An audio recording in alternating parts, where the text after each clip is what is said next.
I'd like to begin by playing a game, if you wouldn't mind. I'd like to tell you a story, and it's your job to figure out who this story belongs to by the time I've finished. Are we game? Awesome. I'd like to introduce you to a woman from New York. Her name is Karen, though later some would go on to call her Bernadette.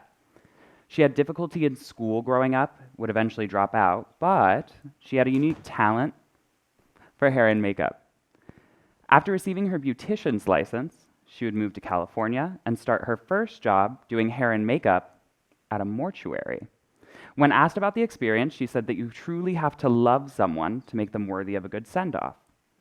In the early 90s, she would go on to become a nun and use her platform to champion victims of substance abuse, homelessness, AIDS patients, all as a goodwill ambassador to the UN.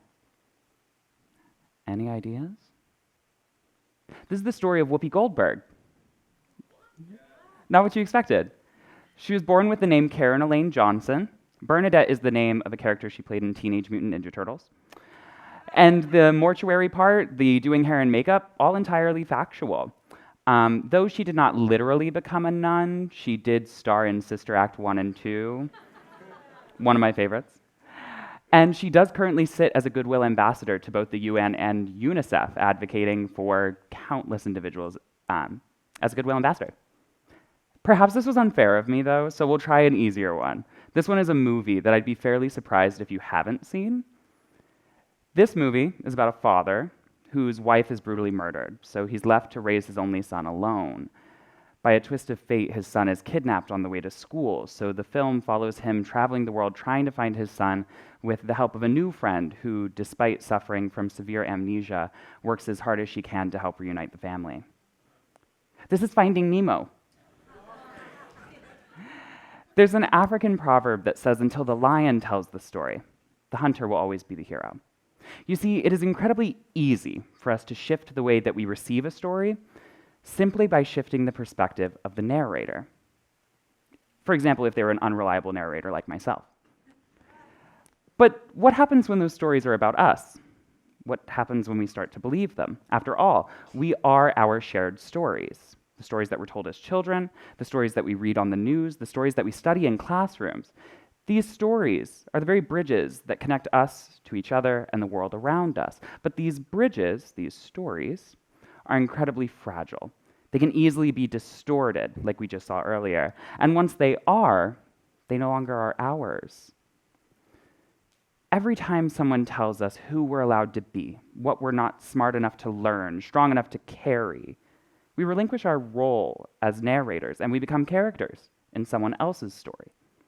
We are relegated to who they say we are. We are limited to what they say we're capable of. Which begs the question, how do we cross that bridge to take these narratives back for ourselves? I'd like you all to take a moment. Think about the stories that you hold about yourself, whether they're the ones that you tell yourself, whether they're the ones that people have told you. Do we feel like we got them? It's okay if not. We're going to have a moment to ponder. My hope is that you hold on to those for the next few minutes, and after we've shared this time together, you may begin to see them a bit differently.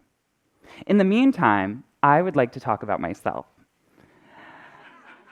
My name is Tyson. I'm 22 years old and I was born in Allentown, Pennsylvania. I grew up bouncing around the state with my mom, Cassie, who's here today. Give it up for Cassie. We're the best of friends. So I grew up bouncing around the state with my mom, Cassie. My father was incarcerated when I was very young, so I had very limited access to him and his side of the family growing up. My childhood was full of insecurity. Insecurity of housing, insecurity of food, sometimes safety, but crucially, insecurity of sense of identity. I grew up not having much. My family didn't have the resources, the time to invest in themselves, much less in a kid who would have the brilliant yet admittedly expensive idea to become a professional musician. But my family did find a way of supporting me, and it was through the church. For my family, the church was so much more than a place of worship. It was a lifeline. It was where they found their sense of identity, where they served their community, and where during the toughest of times, they received the help they needed to ensure that there was food on the table and a roof above our heads. I loved growing up in the church. It's where I formed my ideas of the world and how to interact with the people around me. It's where I felt most loved, most valuable, and where I fell in love with music. But it was a little complicated. See, my days would start with prayers, Bible study, devotionals, all before breakfast. I would go to Bible camps over summers. I would go on missions trips, spend retreats. It was incredible until it wasn't. I didn't quite fit in growing up, which may come as a shock to you guys. The Pennsylvania Church of God didn't have many Black, Latino, neurodivergent, queer, non-binary members. Shocker. And so I learned at a very young age that I am different. Still am. I remember the day that I learned that I wasn't white. I was at the beach with a bunch of youth group friends, and as they were lathering up with sunscreen, which was the first difference I noticed in our experiences, one of them said to themselves, "I'm so pale." Naturally, I chimed in too. I know, I'm so pale. It was May, so I was like a winter shade at best. And, and they laughed, just like you all are laughing at me now. And I thought to myself, I was confused, but they said, "You're not pale, you're brown." And I was almost embarrassed that I had never noticed for myself. That day I realized that from the way that I looked to the way that I talked to the way that I dressed, I was different. And those differences proved to be a gap between myself and the people around me. I would go on to fill that gap with shame. I was ashamed that our apartment wasn't quite as nice as my friends' houses, or that our car wasn't as nice as the parade of new minivans in the school parking lot. I was ashamed that I secretly loved dancing around the house in my mom's heels, and I was also, yeah, I did that, sorry. And I was also ashamed to realize that I too had very strong opinions about Team Jacob and Team Edward. So, right? And so there I was, feeling all kinds of ashamed and different. And I did what any logical 13-year-old would do. I walked up to my mom and I said, "Girl, I need a therapist." There was something wrong and I had to get to the bottom of it. And my mom, being the deeply caring woman that she is today, said, "Why don't we do something a little less drastic?" She suggested that I talk to our pastor. So I did. This is where things get a little complicated. My conversations with the pastor would evolve into a form of conversion therapy. Each weekly session building a bridge that wasn't mine, connecting who I was to who I ought to be. We were there to fix my problem. We proposed that I was gay because I had a bad relationship with my mom, and so I started to internally distrust women. Or maybe I was too close with my mom, and that I started to emulate femininity. Perhaps it wasn't my mom at all. Perhaps it was my father. They proposed that maybe because he was less present in my life, I was searching for male validation. I remember when we landed on the why.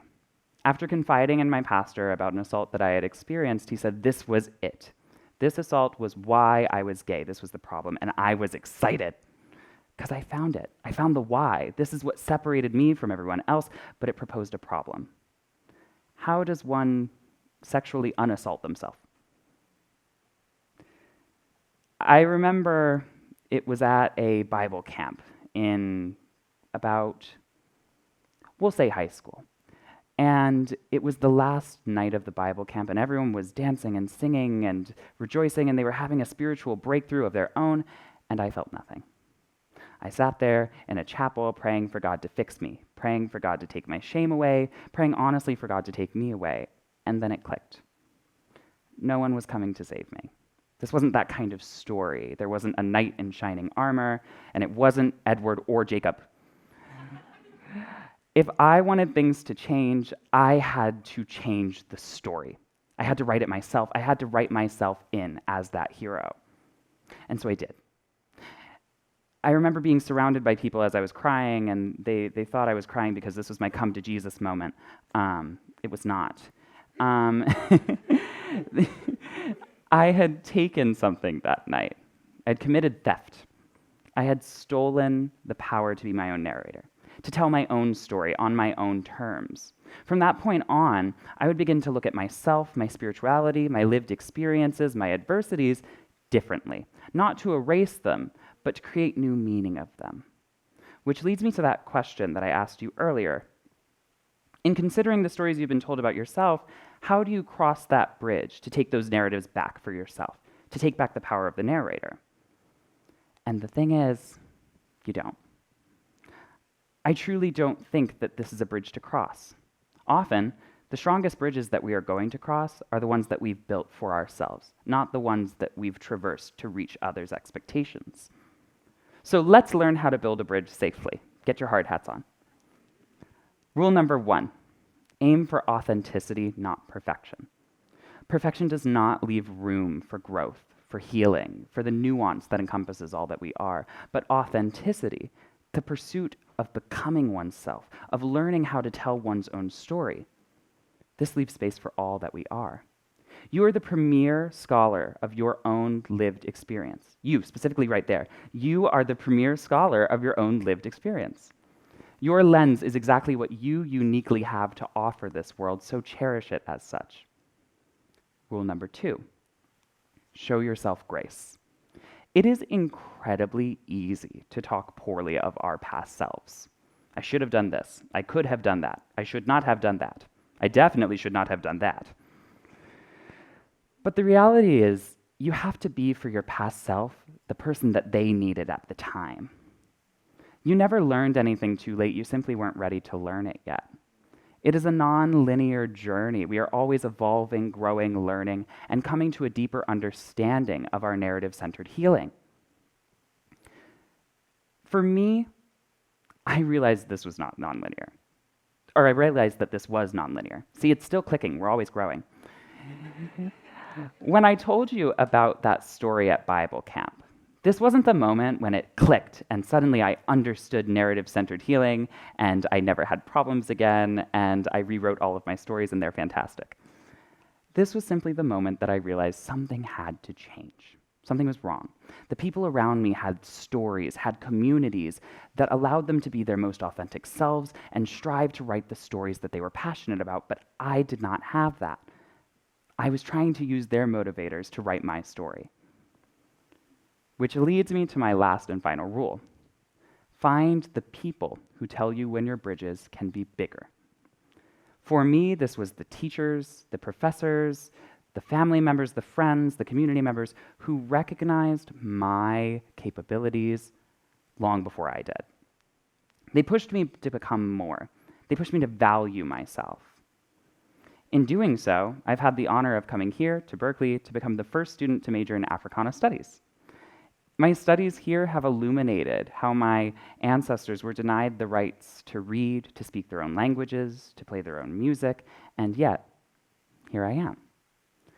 This is where the talk would end, usually, but as I was preparing for this is when the wheels really started turning. It was actually in this very building, on the 5th floor, with the brilliant Dr. Amina Pilgrim and Dr. Sona Jabarte, when all of this came to a new conclusion. We were talking about the absence of Black history in curriculums, both in the US and abroad. And Dr. Jabarte asked us to do something that I would like to do with you all now. Yeah, I'm going to do it. Raise your hand if you learned about the Roman Empire in school. Perhaps the ancient Greeks, Martin Luther, the French Revolution, more old dead white people. Perfect. You can put your hands down. Now, please raise your hand if you learned about the Mali Empire, the Yoruba people, Mansa Musa, Queen Amina. Neither had I. And the reality of things is that most students never will. Most students, like myself, will begin the story of Black history with slavery. Then they will probably revisit it in America in the 1960s with MLK, Malcolm X. But there is so much more to this story. Why is it that the portrait of Black history is one painted in the colors of oppression and not those of prosperity? Imagine a reality in which, in a classroom, Black history did not start with enslavement, but started with the opulence of pre-colonial empires, languages, music.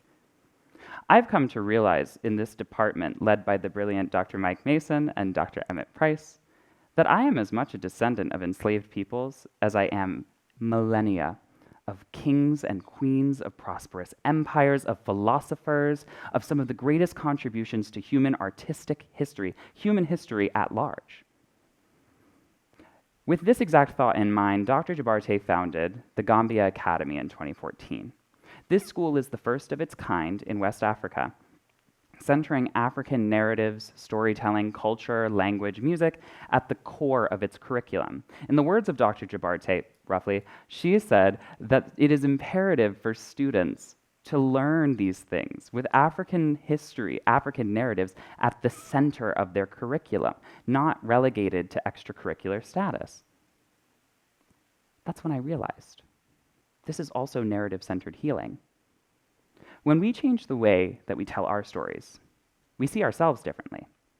But when we change the way that we talk about a culture, we see the world differently.